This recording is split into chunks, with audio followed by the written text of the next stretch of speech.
नमस्कार, मैं रवि वर्मा और आप देख रहे हैं हेलो पब्लिक न्यूज। और इस वक्त जमुआ प्रखंड अंतर्गत नवडुहिया पंचायत से मुखिया प्रत्याशी ओम प्रकाश महतो जी के साथ शिव कुमार की रिपोर्ट देखिए, जो पंचायत चुनाव को लेकर चर्चा कर रहे हैं। आज आप मुखिया पद के लिए नामांकन करवाएं तो अपने पंचायत वासियों से क्या अपील करेंगे? मैं अपील यही करूंगा कि पंचायत की सेवा हम बचपन या जब से होश संभाले हैं या जब से हमने पढ़ाई छोड़ी है तब से मैं समाज सेवा का काम कर रहा हूं। अब मेरा शेष जीवन 5 साल काम करने के लायक है। इस 5 साल के दरमियान मैं चाहूँगा कि और सेवा दे सकूं, और इसमें जो काम अधूरे रह गए हैं, किनकी समस्याएं क्या है, वो सब चीज़ से मैं अवगत हूँ। हमारे पंचायत में 1000 परिवार है।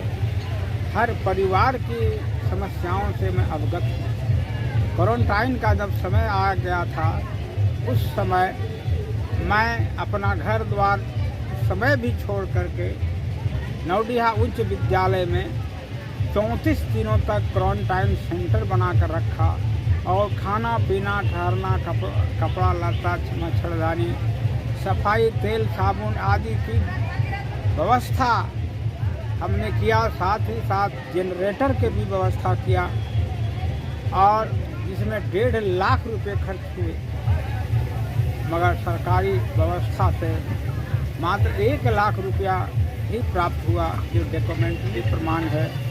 और चावल भी स्पेशल चावल बनता था। हम चाहते तो कोटा वाला चावल भी खिला सकते थे।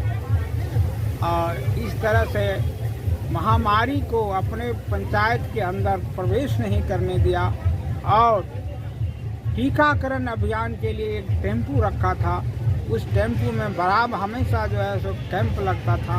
उस कैंप के द्वारा टीकाकरण का कार्यक्रम चलता रहा। फिर कैंप हुआ, बीच में पेंशन का रुक गया था, पेंशन स्वीकृति नहीं मिल रही थी। इंदिरा गांधी राष्ट्रीय वृद्धा पेंशन को रोक दिया गया था।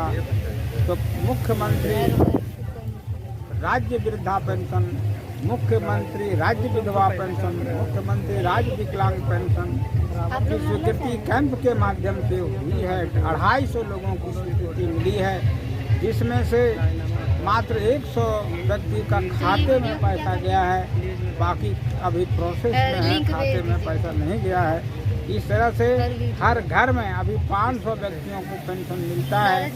और जब हमारी पत्नी मुखिया नहीं थी, उस समय भी काफ़ी संख्या में हमने पेंशन स्वीकृति दिलाई है। और अपने पंचायत के कम लोग जमुआ आते थे, उनकी सारी समस्याओं का जाति प्रमाण पत्र, आवासीय प्रमाण पत्र, आय प्रमाण पत्र, जन्म प्रमाण पत्र, मृत्यु प्रमाण पत्र, सारी समस्याओं का समाधान मैं करता था।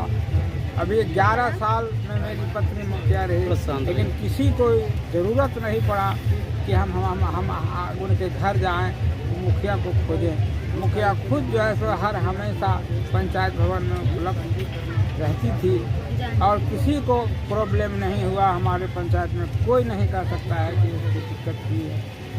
अब मैं स्वयं हूँ, इसलिए और अच्छा काम कर सकता हूँ। मुखिया जी, लगातार आपकी पंचायत से आपकी धर्मपत्नी 2 बार नेतृत्व कर चुके हैं, तो क्या आप अपने पंचायत के सभी नागरिकों को कुछ उपलब्धियाँ गिनाने का प्रयास करेंगे?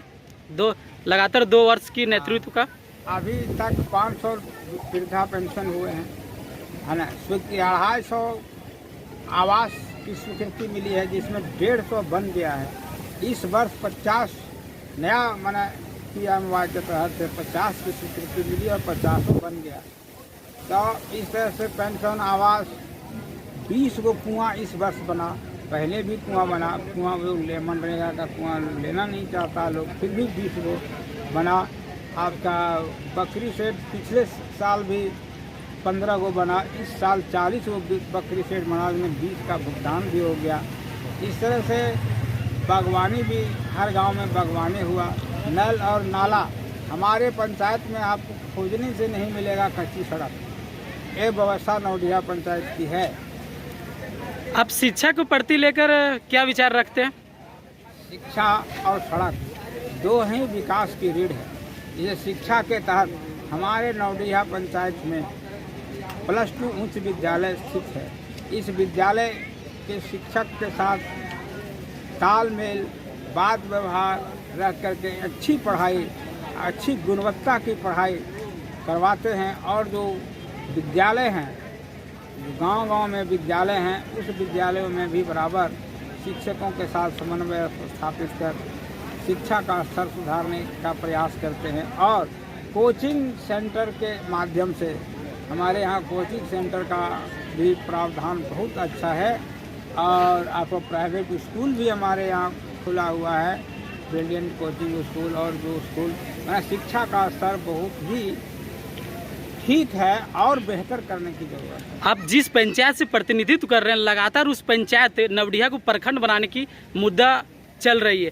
क्या अगर आपकी धर्मपत्नी लगातार 2 बार से नेतृत्व कर रहे हैं और अगर पुनः नवडिहा की जनता आपको मौका देती है तो नवडिहा प्रखंड की जो मांग है उसको लेकर आप क्या रणनीति बनाएंगे? नवडिहा प्रखंड को लेकर के अभी जो वर्तमान सरकार है, उस सरकार के माध्यम से निश्चित रूप से प्रखंड बनाने के लिए बातचीत हुई है। मैं झारखंड आंदोलन का एक पेंशनर भी हूँ।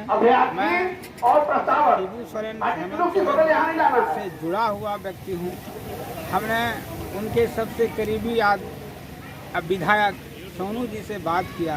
सोनू जी बोले कि आपका एक प्रतिनिधि मंडल को नवडिहा प्रखंड निर्माण संघर्ष समिति के एक प्रतिनिधि मंडल को मुख्यमंत्री से मिलवाएंगे।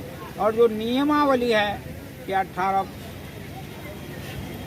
होना चाहिए, 1,20,000 आबादी होना चाहिए, 18 पंचायत होना चाहिए, इन सब नियमावली को ढीला करते हुए जिस तरह होरी महुआ को अनुमंडल बना दिया गया जमुआ के जगह पर, उसी तरह जो है सो नवडिहा को प्रखंड बनाने का प्रस्ताव रखा जाएगा। इसके तहत में हम लोग आदर के साथ उनको बुलाएंगे और मान सम्मान करेंगे। जमुआ होने ही वाला था अनुमंडल, लेकिन जिस दिन शिबू सोरेन जी वगैरह आए थे, जमुआ में प्रोग्राम था और उनके साथ यहाँ के कुछ लोगों ने झगड़ा झंझट कर दिया, नाराज हो गए। इसके चलते आपका खोरी महुआ अनुमंडल चला गया जमुआ।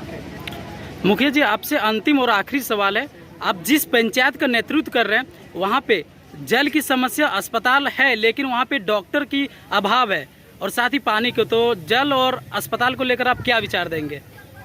वहाँ पर अस्पताल है, बेड भी है, मात्र 1 डॉक्टर हैं और ऑनलाइन ट्रीटमेंट होता है। दिल्ली, मेरठ, आपका रांची, कहीं से ऑनलाइन ट्रीटमेंट भी होता है। ट्रीटमेंट की सुविधा है, लोग लाभ ले रहे हैं। दवाइयाँ, थोड़ी बहुत दवाइयाँ भी मिल जाती हैं। और अस्पताल के लिए तो हुआ कारगर, और इसका के लिए हम ऊपर में लिखा पढ़ी करके और डॉक्टर की व्यवस्था करवाने का उपाय करेंगे। और जहाँ तक जल की बात है तो वहाँ पर गाजी खुर्द में एक बहुत बड़ा जल स्रोत है, जो जिससे पेयजल की सारी समस्याएं दूर करने के लिए एक बार सर्वे भी हुआ था। नवडिहा उच्च विद्यालय, जिसको हम लोग पहाड़िया पर कहते हैं, उस पहाड़ी पर पानी ला करके उस पंचायत के सभी गांवों में पेयजल पहुंचाने की व्यवस्था का सर्वे हुआ था, लेकिन कामयाबी नहीं मिली। इस बार पुनः जो है सो बिग बोरिंग कर करके घर मोहल्ले में नल से जल पहुंचाने का प्रावधान के लिए रिकॉर्ड खुला। और एग्जीक्यूटिव इंजीनियर बताए कि सब जल सहिया से पुराना हिसाब मंगवाइए और नया काम शुरू करवाइए। जो नहीं हो सका प्रोसेस में है, आगे आने पर इसको पूरा कर दिया जाएगा। जी, धन्यवाद।